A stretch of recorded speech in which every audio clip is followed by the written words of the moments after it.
Ya, para Bapak Ibu, saudara-saudariku yang mencintai Tuhan dan dicintai Tuhan, salam jumpa, berkat dalam, salam sehat dan semangat. Saya Romanto Nuswati dari Gereja Kristus Raja Bajiro ingin mengajak Anda sekalian untuk menanggapi sabda Tuhan dan nanti kita mohon berkat Tuhan. Marilah lebih dahulu kita membuat tanda kemenangan Kristus. Dalam nama Bapa dan Putra dan Roh Kudus. Amin. Tuhan sertamu dan sertamu juga. Kita sambut sabda Tuhan lewat Injil Santo Yohanes bab 12 ayat 24 sampai dengan ayat 26.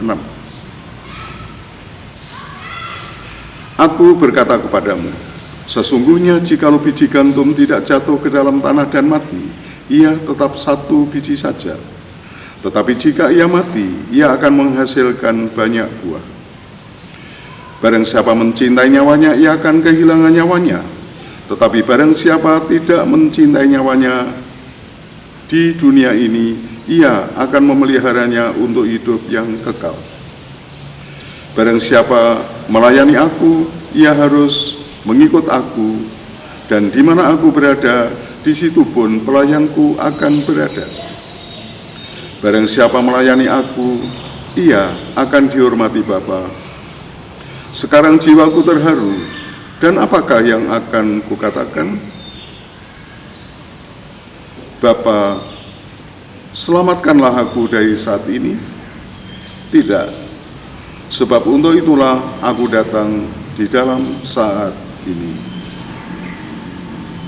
Demikianlah Injil Tuhan. Terpujilah Kristus. Bapak, Ibu, dan saudara-saudari yang dikasihi Tuhan, ya, pengorbanan memang merupakan suatu yang khas di dalam kehidupan kita. Walaupun naluri kita itu ingin enak, ya, semuanya ingin enak, bebas dari hal-hal yang sulit, tapi memang pengorbanan itu realitanya adalah suatu yang harus ada. Apalagi di dalam iman Kristiani, pengorbanan Tuhan itu begitu mutlak, ya. Pengorbanan Tuhan itulah yang menjadi sumber keselamatan kita. Tuhan menebus kita dengan mengorbankan diri. Tuhan menyelamatkan kita dengan mengorbankan diri. Dan pengorbanan itulah sesuatu yang membuat hidup itu selamat, membuat hidup itu indah. Dan Tuhan lewat Injil pada kesempatan ini juga mengajak kita sekalian untuk ikut serta menghayati semangat pengorbanan, menjadi biji gandum yang mati. Dan ya, karena satu biji gandum mati tumbuh, maka akan menghasilkan pohon-pohon gandum yang baru dan banyak buah akan disumbangkan. Bapak, Ibu, dan saudara-saudara yang dikasihi Tuhan, pertama-tama marilah pada kesempatan ini kita juga selalu mensyukuri pengorbanan banyak pribadi, banyak pihak di dalam kehidupan kita. Ya, kita bisa menjadi seperti sekarang ini, hidup seperti sekarang ini juga didasari oleh banyak pengorbanan dari orang-orang terdekat. Orang tua, ibu yang melahirkan kita, ibu dan bapak yang memelihara kita, mencukupi kita, membesarkan kita, dan masih banyak pihak orang-orang terdekat yang juga berkorban untuk kita. Ya, kita berterima kasih kepada mereka semua. Tapi lebih dari itu, marilah kita membuka hati bagi semangat pengorbanan itu yang telah diwujudkan secara nyata oleh Tuhan sendiri. Dan semangat memanggul salib, semangat berkorban, itu juga menjadi panggilan kita di dalam kehidupan ini. Hari ini tanggal 9 Agustus kita memperingati Santo Laurentius.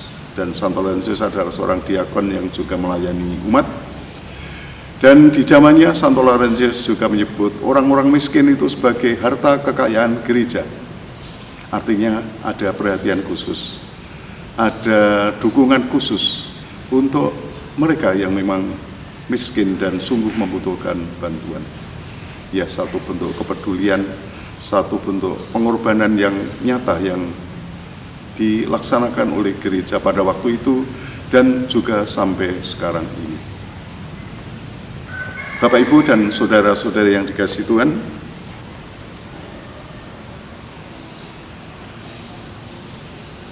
Tadi Tuhan juga memberikan pesan kepada kita, barang siapa melayani aku, ia harus mengikut aku, dan di mana aku berada, di situ pun pelayanku akan berada.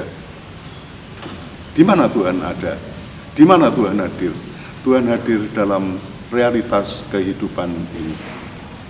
Ya, maka hadir di dalam realitas kehidupan dengan peduli, dengan memperhatikan, dengan melibatkan diri, dengan ikut merasakan suka duka kehidupan di dalam lingkungan kita. Ya, kiranya itu adalah salah satu bentuk solidaritas sekaligus juga pengorbanan kita. Ya, kita tidak hanya ingin nyaman-nyaman saja di rumah, ya. Kita tidak ingin nyaman-nyaman saja dengan diri kita sendiri dan keluarga kita. Ya, tapi kita sungguh mau terlibat.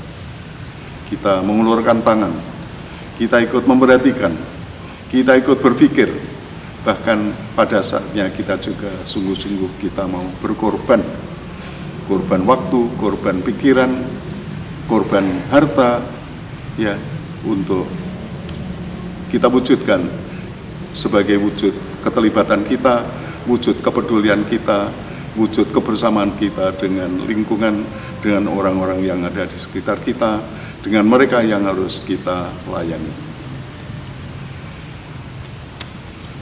Bapak, Ibu, dan saudara-saudari yang dikasihi Tuhan, kita berharap semoga dengan demikian, dengan ya keterlibatan kita, dengan partisipasi kita, dengan kesungguhan kita untuk sungguh-sungguh memperhatikan sesama lewat berbagai cara, berbagai jalur kehidupan, ya semoga kita juga menghayati kehadiran Tuhan di sana. Ya semoga Tuhan berkenan bahwa kita hadir di sana. Dan semoga kita mengalami Tuhan yang hadir itu, bersama Tuhan hadir di dalam realitas kehidupan, sehingga terlaksanalah apa yang Tuhan sabdakan tadi.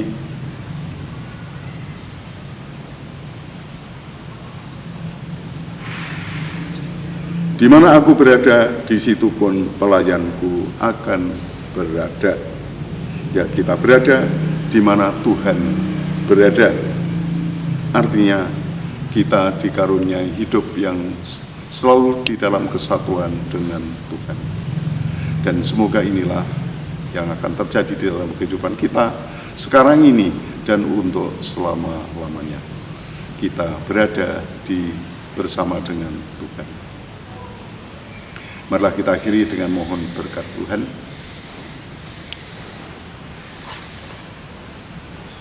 Tuhan sertamu dan sertamu juga. Ya Tuhan, kami mohon berkatilah kami semua, terutama berkatilah saudara kami yang menanggapi sabda ini. Perhatikanlah suka duka kehidupannya, berkatilah dengan damai sejahtera, berkatilah dengan rahmat yang mereka butuhkan, dalam nama Bapa dan Putra dan Roh Kudus. Amin. Selamat beraktivitas, Tuhan memberkati.